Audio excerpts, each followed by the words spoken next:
D'abord il y a Henri, le roi insoumis, Catherine, l'étincelle du nouveau parti. Elle a même ramené les idées des réformés. Et Boleyn s'amuse trahi, Jeanne Seymour élu vite parti. Mais Henri veut l'église hors d'Italie. Il a fait du schisme un défi, église nationaliste. Et ça finit en frénésie.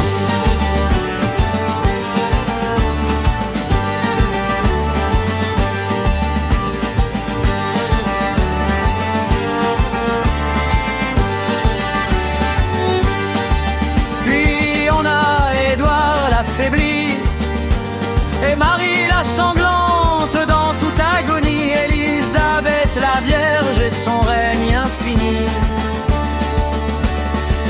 Et Jacquier, le roi sans compromis, pas gentil, plein d'infamie. Il a même envoyé les catholiques à l'étranger.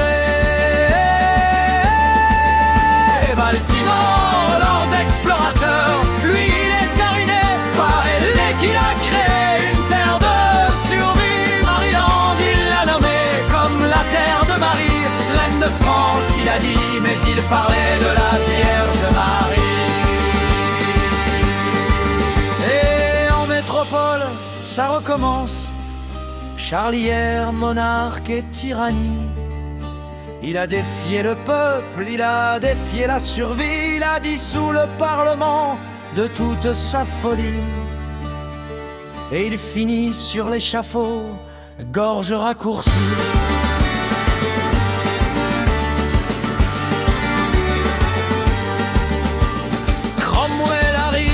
Plus de rire, plus de comédie. La République bien sombre, c'est la stricte austérité. Plus de Noël, plus de danse, tout est interdit. Mais Charles revient avec son énergie. Le mairie monarque ramène toute la folie. Et ça a même fini en énorme euphorie.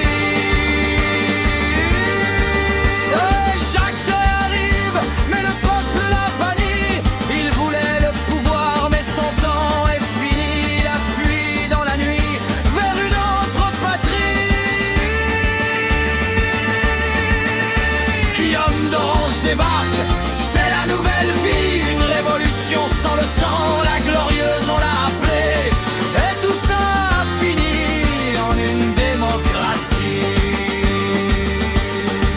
Des idées pour la France, avec la Constituante.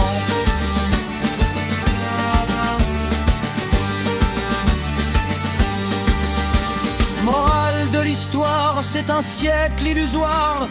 Dans tous les pays, il a mal fini. Entre guerre de 30 ans et même guerre de religion, les premières révolutions, le vieux monde s'écroule.